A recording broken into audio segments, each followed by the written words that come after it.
Kabake mbe na bade Busumbala nkolo nde ba fola dal mo Busumbala nkolo leti bayran be sirim Busumbala la nal mere janne because where heart feels home, that's where home is.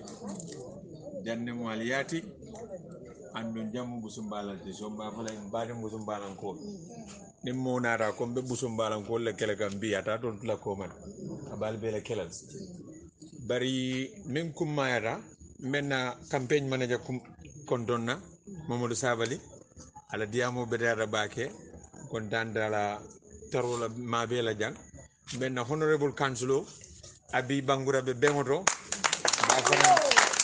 ba falale ko zamale ndey la nomination oti ndi la election o kana on the 15 pour mbenga kata na carte o fayaye e sadia se muruno council nyame nengan na councilol be sinneje murun danga chairman o sambaje be West Coast mbakelo nyon tangolti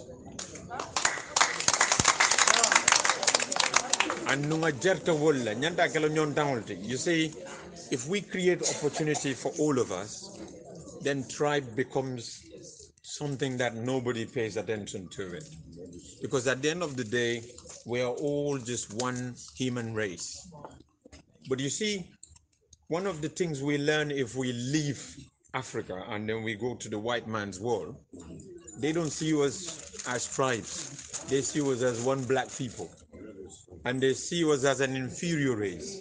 That's what brought the idea and concept of Pan-Africanism, the belief in the black power. That black power tells us that we, the black people, need to see each other as one and love each other and be united. And then understand that no matter where we are, as Peter Toh said, Africa is where we hail from. And this Africa, we must build it. The Europeans will not come and build it for us. And us living here and going to Europe will not build it for us. We cannot just keep passing this failed system from one generation to another. We have to be the change that we desire.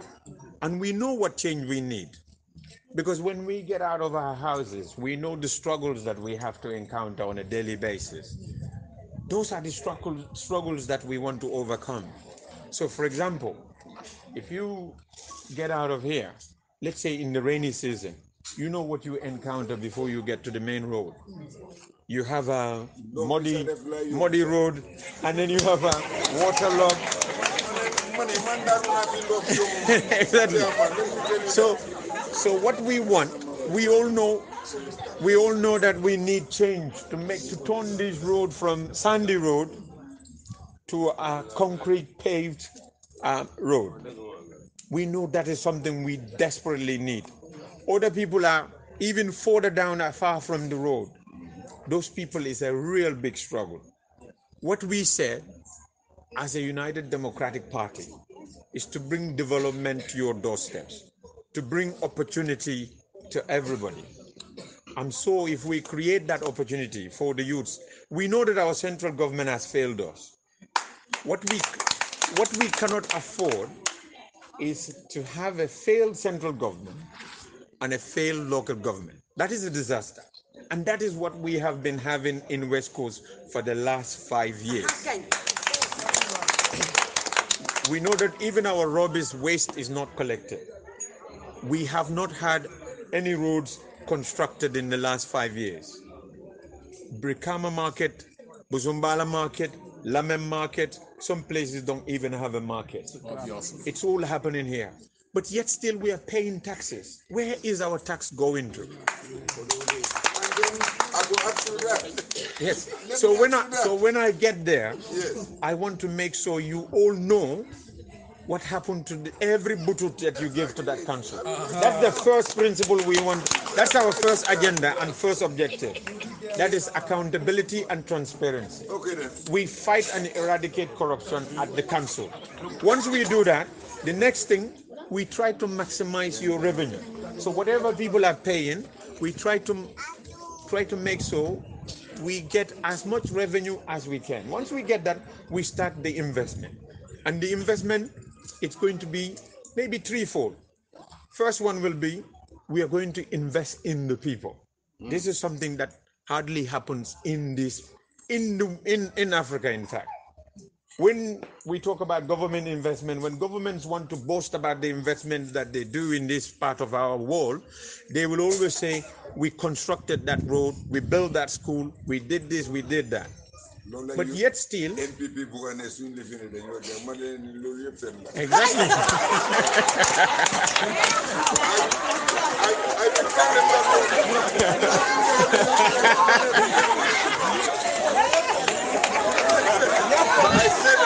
Still, we have people dying at hospital because of lack of funds to buy medicine or to pay for treatment.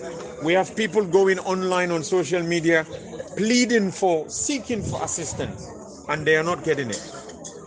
We have a central government that does not want to invest in those people. We have students struggling to get scholarship. People dropping out of education because they cannot afford it. We have our youths sitting down, loitering every day, wondering where are they going to get jobs? Where is the opportunity going to come from? That is what we now need to fight. That's why we said we've got to now invest in people. We have people confronting disasters and emergency situations on a daily basis. There is nowhere they can go to seek assistance and help from. We want council to be that for them from now on. So when we budget for development, we budget for human development.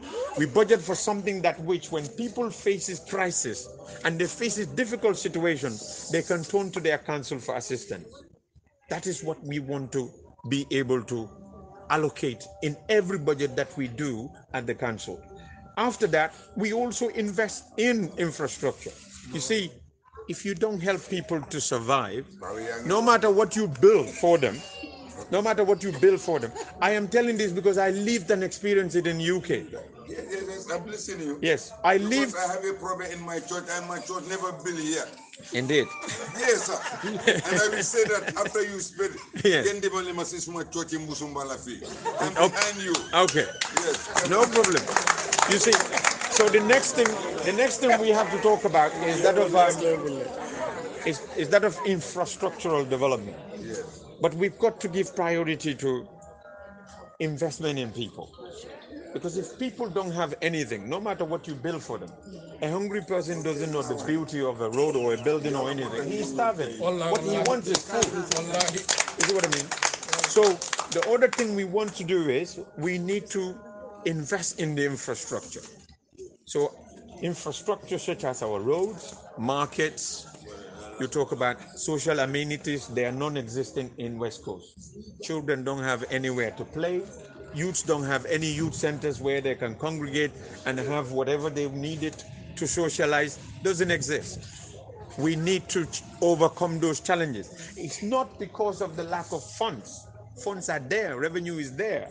But where is the funds being invested? Just yesterday, they were inaugurating few buildings in 𝒂𝒂𝒏 market. They spent $2.2 million just to inaugurate that.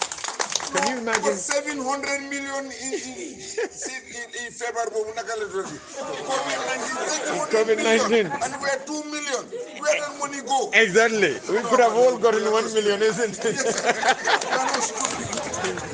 But this is what we want to spend. The next thing that we want to invest the revenue, whatever revenue we get from the local council, will be to invest in what we call in opportunities, creating opportunities for everybody, for the youths.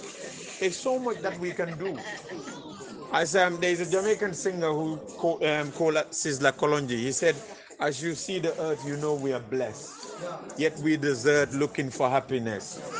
You see, if you see our earth, you know that we are blessed. We have something.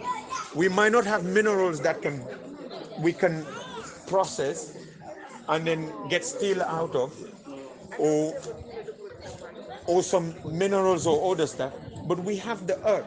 The earth that we have, God was so benevolent to us. You just have to dig few feet deep, you get water there. If we start irrigating that, we can create massive gardens. Those gardens can create employment and many opportunities for our youths. This is something that which we can get our youths to get involved in. Yeah. We have the sea where we can go and fish, get fish and then have factories. We can start exporting our own whatever little resources, natural resources that we have here abroad and gain foreign exchange from it, foreign currency from it. We have tourism. It's a big industry. Unfortunately, for the poorer youths, they don't have no access to the opportunity because they don't have the money to build the hotels. Yet we have a council where we are all paying income, we are all paying tax to. That council is making millions. What are they spending it on? Why can't the council invest in ecotourism, in any other thing that which create youth jobs for our youth? I work fishery for 15 years. Exactly. Thank you. Exactly. So a lot of things are happening. Yes.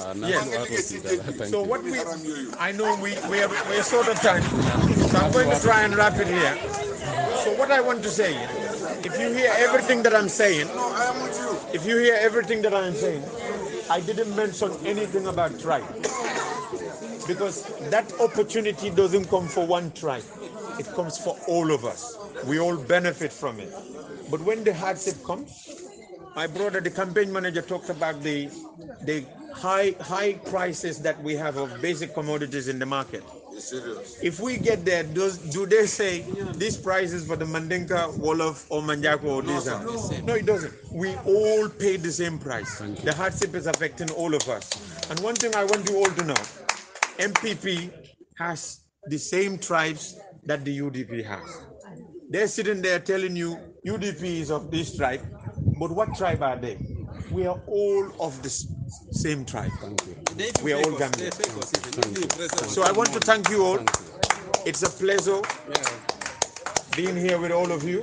It's a pleasure. And I welcome all of you to the United Democratic Party. And I hope from now on, you will be ambassadors of the party and welcoming more people into the party. The name has even said it all. Let's get Gambia to a better place. We can do it.